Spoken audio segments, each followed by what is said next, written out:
Hello, mindful tails या आमच्या गोष्टींच्या सेगमेंटमध्ये तुमचं पुन्हा एकदा स्वागत.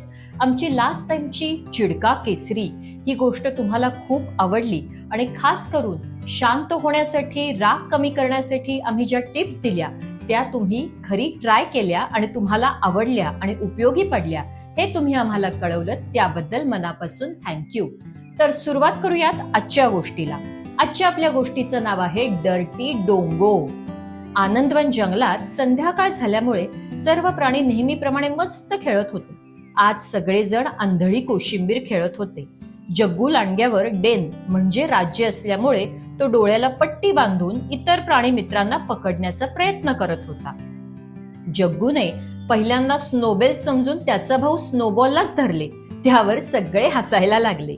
मग पुन्हा डोळ्यावर पट्टी बांधून जग्गू आपल्या प्राणी मित्रांना पकडण्याचा प्रयत्न करू लागला. तेवढ्यात जग्गूने एका प्राणी मित्राचा हात धरला आणि आपली डोळ्यावरची पट्टी काढली. बघतो तर काय, जग्गूने ज्याचा हात धरला होता तो दुसरा कोणी नसून त्यांचाच एक मित्र डोंगो रानडुक्कर होता. रानडुक्कर म्हणजे वाईल्ड बोर, ज्याला सगळे डर्टी डोंगो म्हणून चिडवायचे. डोंगोला असे समोर अचानक पाहून जग्गू जोरात ओरडलाच. त्याच्या या ओरडण्यामुळे बाकीचे प्राणी सुद्धा घाबरले. डोंगोला असे अचानक आलेले पाहून सर्व प्राणी आंधळी कोशिंबीरचा खेळ बंद करून डोंगोशी काहीही न बोलता आपापल्या घरी निघून गेले. आपल्याशी कोणीच न बोलता सगळे मित्र घरी निघून गेले हे पाहून डोंगो सुद्धा त्याच्या घरी निघून गेला. दुसऱ्या दिवशी शाळेत सगळे प्राणी आपापल्या क्लासमध्ये म्हणजे वर्गात बसले होते. त्यांच्या जवळच्या एका बेंच म्हणजे बाकावर डोंगो एकटाच बसला होता. वर्गातल्या जिमी सांबर सरांनी सांगून सुद्धा कोणताही प्राणी डोंगोच्या शेजारी बसायला तयारच नव्हता. आपल्याशी कोणी खेळत नाही, आपल्या शेजारी कोणी सुद्धा बसत नाही हे कळल्यामुळे डोंगो आता चांगलाच सॅडी म्हणजे उदास झाला बर का. डोंगो खूपच उदास झाल्यामुळे क्लास म्हणजे वर्गात जिमी सर जे शिकवत होते त्याकडे आज डोंगोचे मुळीच लक्ष नव्हते. जरा वेळाने शाळा सुटायची घंटा झाली आणि सगळे प्राणी डोंगोकडे न बघताच आपल्या घरी गेले. घरी गेल्यानंतर डोंगो आपले मित्र आपल्याशी खेळत नाहीत आणि आपल्याला जवळ सुद्धा बसवत नाहीत हे आठवून खूप रडायला लागला आणि रडत रडतच तो बाबाच्या कुशीत शिरला. डोंगोच्या बाबाने रडण्याचे कारण विचारल्यावर डोंगोने कालच्या आंधळी कोशिंबिरीपासून आज शाळेत काय काय घडलं हे बाबाला सगळं रडतच सांगितलं आणि सगळे त्याला डर्टी डोंगो असं पाठीमागे चिडवतात हे सुद्धा सांगितलं. डोंगोचे सगळे बोलून झाल्यावर डोंगोचा बाबा त्याला शांतपणे म्हणाला, डोंगो, तुझे मित्र जे वागले ना ते चुकीचं आहेच. त्यांच्या या वागण्यामुळे तुला वाईट वाटणं अगदी बरोबर आहे. पण तू एक विचार केलास का बाळा, की तुझे मित्र फक्त तुझ्याशीच असे का बरं वागत असतील? तुलाच या नावाने का बरं चिडवत असतील? मी आणि तुझ्या आईने तुला याआधी पण किती वेळा समजावले होते की तू जर तुझ्या बॅड हॅबिट्स म्हणजे वाईट सवयी बंद केल्या नाहीस तर एक दिवस तुझे सगळे मित्र तुझ्यापासून लांब जातील. आता तरी तुझ्या लक्षात आलंय का बाळा? बाबाचे बोलणे ऐकून बाबा नक्की कोणत्या सवयी म्हणतोय हे काही केल्या डोंगोच्या लक्षात येईना. गोंधळलेल्या डोंगोला पाहून त्याच्या बाबाने त्याला शांत आवाजात सांगितले, बाळा डोंगो, तुझे मित्र तुला खेळायला घेत नाहीत, तुझ्या शेजारी सुद्धा बसायला नाही म्हणतात. तू त्यांच्या जवळ गेलास की ते लांब पळून जातात. या सगळ्याचे कारण आहे तुझ्या बॅड हॅबिट्स म्हणजे वाईट सवयी.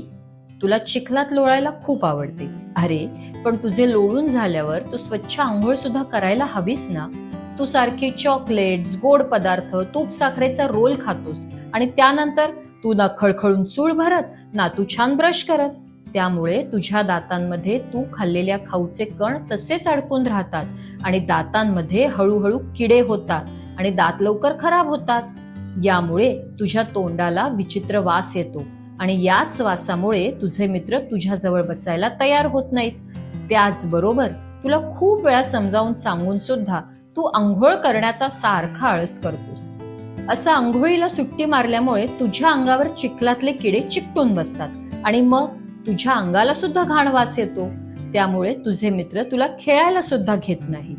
आले का तुझ्या लक्षात की मी आणि तुझी आई तुला सारखे या वाईट सवयी सोड म्हणून का सांगतो?